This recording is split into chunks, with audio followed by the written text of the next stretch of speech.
तो पिलाମାନେ ଆଜି ଆମେ ଡିସ୍କସନ୍ କରିବା ଓଡ଼ିଶା ଆଦର୍ଶ ଯେଉଁ ଏଣ୍ଟ୍ରାନ୍ସ ଏକ୍ଜାମ୍ ହୋଇଥିଲା ଆଜି ତାର ଆମେ ସାଇନ୍ସ କ୍ୱେଶ୍ଚନ୍ ଡିସ୍କସନ୍ କରିବା। 31 ନମ୍ବର କ'ଣ ଥିଲା ନା ପକ୍ଷୀମାନଙ୍କର କେଉଁ ଅଙ୍ଗଟି ସେମାନଙ୍କୁ ଦିଗ ପରିବର୍ତ୍ତନ କରିବାରେ ସାହାଯ୍ୟ କରେ? ଏଇଟା ଅତି ସହଜ। କ'ଣ ହେବ ଉତ୍ତର? ଲାଞ୍ଜ। ମାଛ ସ୍ଥଳଭାଗରେ ମରିଯାଏ, ଏହାର କାରଣ କ'ଣ? ନା ରକ୍ତ ସଞ୍ଚାଳନ ବନ୍ଦ ହୋଇଯାଏ, ଖାଦ୍ୟ ଗ୍ରହଣ କରେ ନାହିଁ, ଶ୍ୱାସକ୍ରିୟା କରିପାରେ ନାହିଁ। ତୁମମାନଙ୍କୁ ଆମେ କହିଥିଲେ ଯେଉଁଠି ଏ ସମସ୍ତେ ଥିବ ଆଖି ମୁଜି ସେଠି ଗୋଲ ବୁଲେଇବ, କାରଣ ଏ ତିନିଟା ମଧ୍ୟ ଉତ୍ତର ଠିକ୍ ଅଛି। 33 ନମ୍ବର ଦେଖିବା, କେଉଁ ଜୀବଟିକୁ କୃଷକର ବନ୍ଧୁ ଭାବେ ବିବେଚନା କରାଯାଏ? ଜିଆ ଅଛି।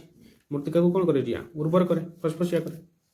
ବ୍ୟାଟେରୀ ଭିତରେ ଥିବା ଶକ୍ତିକୁ କେଉଁ ଶକ୍ତି କୁହାଯାଏ? ବ୍ୟାଟେରୀ ଭିତରେ କ'ଣ ଆଲୋକ ଥିବ? ବିଦ୍ୟୁତ୍ କ'ଣ ବ୍ୟାଟେରୀ ଭିତରେ ଥାଏ? ନା, ତାପରେ ଶକ୍ତି ନଥାଏ, ତେଣୁ କ'ଣ ହେବ? ରାସାୟନିକ ଶକ୍ତି ଥାଏ।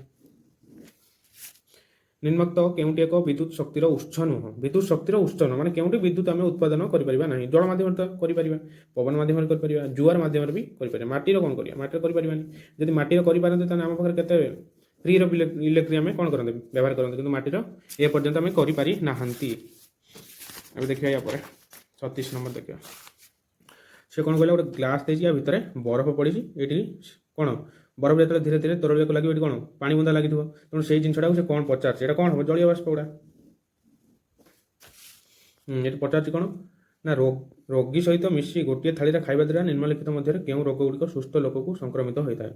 ମାନେ ଏଠି କହିବାର ଉଦ୍ଦେଶ୍ୟ ତାର ସଂକ୍ରମିତ ରୋଗଟା କିଏ ଚିହ୍ନିବାର ଅଛି ଆମକୁ। ଥଣ୍ଡା ଡିଆଁ ରୋଗ ଗୋଟେ, ଜ୍ୱର ଆମର ନୁହଁ। କୁର୍ମିଟା ମଧ୍ୟ ଏଟା ଖାଦ୍ୟ ମାଧ୍ୟମରେ ଯାଇପାରେ। ସ୍କର୍ବିଟା ତ ନୁହଁ, ଏଟା ଆମର ଭିଟାମିନ୍ ଅଭାବରୁ ହୋଇଥାଏ। ଆଉ ତେଣୁ କ'ଣ ହେଇଯିବ? ଆଇ ଆଉ ଥାର୍ଡ଼ ଆଇ, ତାହେଲେ ଅପସନ୍ ଏଇଟା କ'ଣ ହେବ? ବିଟା ହେବ ତୁମର ଉତ୍ତର। 38 ନମ୍ବର ଦେଖିବା, ନିମ୍ନଲିଖିତ କେଉଁଟି ଭୁଲ? କେଉଁଟି ଭୁଲ ଦେଖିବା। ଯକ୍ଷ୍ମା ରୋଗ ବ୍ୟାପିବାର ମାଧ୍ୟମ ହେଉଛି ବାୟୁ, ନିଶ୍ଚୟ ଠିକ୍ ଅଛି।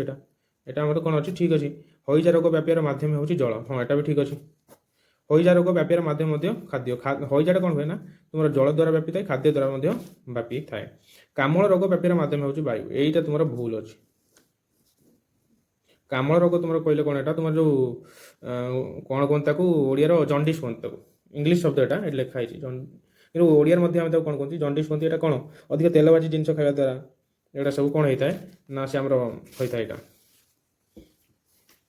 ଏଇଠି କ'ଣ ଦେଲା, ଏଇ କୋଶ୍ଚେନ୍ଟା ଟିକେ ଅଲଗା ଟାଇପ୍ର ଅଛି। ସେ କ'ଣ କହିଲା ନା ଆବର୍ଜନା ସାର କେଉଁଥିରେ ଆମେ ତିଆରି କରିବା? ଗାଈ ଗୋବର ତ ଆମେ ଜାଣିଛେ କରିହେବ, ଘୋଡ଼ାର ମଧ୍ୟ କରିହୁଏ। ଏଠି ମଣିଷ କେଉଁଠି ଗୋବର ଆସିକି ଦେଲା, ଏହାର କହିବା ଅର୍ଥ ମଣିଷ ଯେଉଁ ଛାଡ଼େ ସେଠାରୁ ମଧ୍ୟ ଆମେ ଆଜିକାଲି କ'ଣ କରିପାରିବା, କିନ୍ତୁ ଏଇଟା କ'ଣ ଏଇ ସାରଟା କେବଳ ଗଛ ଲତା ମାନଙ୍କର ବ୍ୟବହାର ଆସିବ, ତେଣୁ ଏଠି ଉତ୍ତର କ'ଣ ହେବ? ଡି ହେବ ଉତ୍ତର। ଏ ସମସ୍ତ ମାନେ ତ ତୁମମାନେ ତ ମନେକର ଗାଁରେ କିଏ ରହୁଛନ୍ତି, ତେଣୁ ଦେଖିଥିବ କେବେ ବୟସ୍କ ଲୋକମାନେ କେବେ କ'ଣ ଗୁଡ଼ାକୁ କିମ୍ବା କେଉଁଠି ପୋଖରୀ ଆଡ଼େ କିମ୍ବା ଏମିତି ସବୁ ଅପରିଷ୍କାର କରିବା ପାଇଁ ଯାଆନ୍ତି, କେଉଁଠି ବିଲ ପଡ଼ିଆ ଆଡ଼େ ଯାଆନ୍ତି, ତେଣୁ ଏଠି କ'ଣ ହୁଏ? ଧାନ ଚାଷ ହୁଏ। ପରବର୍ତ୍ତୀ ସମୟରେ ସେଇଟା ଭଲ ମଧ୍ୟ ହେଇଥାଏ, ଆଉ ସେଇଟାକୁ ଆମେ ମଧ୍ୟ କ'ଣ କରନ୍ତି? ଖାଆନ୍ତି। ଆଚ୍ଛା, ତେଣୁ ଏଇଟା କ'ଣ ହେବ ଉତ୍ତର? ଏ ସମସ୍ତେ ହେବ ଉତ୍ତର। ତାପରେ ଥିଲା କ'ଣ? ନିମ୍ନଲିଖିତ କେଉଁ ଉଦ୍ଭିଦର ମୂଳରେ ଗ୍ରନ୍ଥି ନଥାଏ? ଗ୍ରନ୍ଥି କେଉଁଠିରେ ନଥାଏ? ମୁଗ, ବିରି, ହରଡ଼, ମଟର। ଏଇଟା ମଟର ହିଁ ହେବ, କାରଣ ଏ ତିନିଟା ଦେଖ, ଏଠି ମଟର କହିଲେ ଯେଉଁ ମଟର ଡାଲି ନୁହଁ, ଏଇଟା ଯେଉଁ ଗ୍ରୀନ୍ ମଟର, ଏଠି ଇଂଲିଶରେ ଲେଖା ହେଇଛି ଦେଖ, ପିସ୍, ଗ୍ରୀନ୍ ମଟର, ତେଣୁ ଏଇଟା ହିଁ ଉତ୍ତର ହେବ ତାର। ତାର ଏଠି କ'ଣ ଦେଲା? ଅଙ୍ଗାରକାମ୍ଳ ଗ୍ୟାସ୍କୁ କେଉଁ କେଉଁ କାର୍ଯ୍ୟରେ ବ୍ୟବହାର କରାଯାଏ? କ'ଣ ଦେଖିବା? ନିଆଁ ଲିଭା କାମରେ, ଏଟା ଠିକ୍ ଅଛି। ଥଣ୍ଡା ପାନୀୟ ପ୍ରସ୍ତୁତ କରିବା, ଯେଉଁ କୋଲ୍ଡ ଡ୍ରିଙ୍କର ମଧ୍ୟ ବ୍ୟବହାର ହୁଏ, ଯେତେବେଳେ ଆମେ ବୋଟଲଟା ଖୋଲି ଦିଅନ୍ତି ଠିପି, ଥଣ୍ଡା ପିଅନ୍ତି। ଖରାଦିନ କ'ଣ କରନ୍ତି? ଥଣ୍ଡା ପିଅନ୍ତି। ଯେତେବେଳେ ବୋଟଲ ଠିପିଟା କରନ୍ତି କ'ଣ ହୁଏ? ଏମିତି ଗୋଟେ ସାଉଣ୍ଡ ହେଇକି ବାହାରେନି, ସେଇଟା କ'ଣ? ସେଇଟା ତୁମର ଅଙ୍ଗାରକାମ୍ଳ ଗ୍ୟାସ୍। ତାପରେ ଏଠି କ'ଣ? ସବୁଜ ଉଦ୍ଭିଦମାନେ ଖାଦ୍ୟ ପ୍ରସ୍ତୁତ ମଧ୍ୟ କରିଥାନ୍ତି, ତେଣୁ କ'ଣ হবে? ତିନିଟା ଯାକ ଠିକ୍ ଅଛି, ଉତ୍ତର ହେଇଯିବ ତୁମର ଅପସନ୍ ଡି। ତାପରେ ଦେଲା ଏଠି ଥର୍ମୋମିଟରର ଉଦ୍ଭାବକ କିଏ? ଏଟା କ'ଣ ହେବ? ଗାଲିଲିଓ। ତାପରେ କ'ଣ ଦେଲା ଏଠି ନା ମନୁଷ୍ୟ ଶରୀରର ତାପମାତ୍ରା ଅଧିକ ହୋଇଗଲେ କ'ଣ କରିବା ଉଚିତ? ଯେତେବେଳେ ଟେମ୍ପରେଚର ବଢ଼ିଯିବ କ'ଣ କରିବା? ଶରୀରକୁ କମ୍ବଳରେ ଘୋଡ଼ାଇ ରଖିବା ଉଚିତ, ନିଶ୍ଚୟ। ମୁଣ୍ଡ ଧୋଇଦେବା ମଧ୍ୟ ଉଚିତ। ବେଳେବେଳେ କ'ଣ ହୁଏ ନା ଏଟା ତ କରାହୁଏ, କିନ୍ତୁ ବେଳେବେଳେ କ'ଣ ହୁଏ ନା ଯେତେବେଳେ ଜ୍ୱର ନ କମେ, ଦେଖିଥିବ ମାଆ ମାନେ କ'ଣ କରନ୍ତି? ତୁମର ମୁଣ୍ଡରେ କ'ଣ କରନ୍ତି? ଓଦା କନା ଚିପୁଡ଼ିକି ରଖନ୍ତି, ତେଣୁ ସେ ମୁଣ୍ଡ ଧୋଇଦେବାର ଅର୍ଥ ହେଲା ମୁଣ୍ଡର ଓଦା କନା ଦେବା, ସେଇ ତାକୁ ବୁଝାଏ। ତେଣୁ ଏଟା କ'ଣ ହେଇଯିବ ଉତ୍ତର?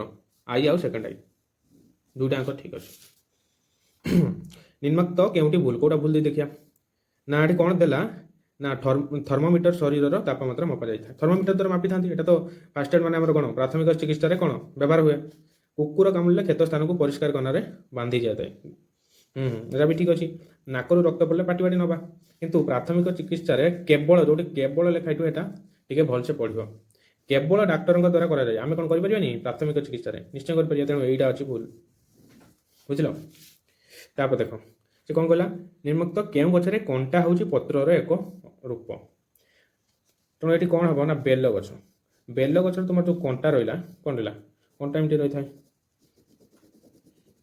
ନା, ସେ କ'ଣ, ସେ କଣ୍ଟାଟା ହେଉଛି ତାର ପତ୍ରର ଏକ ରୂପାନ୍ତରିତ ଅଙ୍ଗ ବା ଅଂଶ। ତେଣୁ ଏଇଟା କ'ଣ ହେବ? ବେଲ। ଏଇଟା ଟିକେ ତୁମ ପାଇଁ ଏଇଟା କଷ୍ଟ ହେବ। ହଉ ଠିକ୍ ଅଛି, ଧନ୍ୟବାଦ।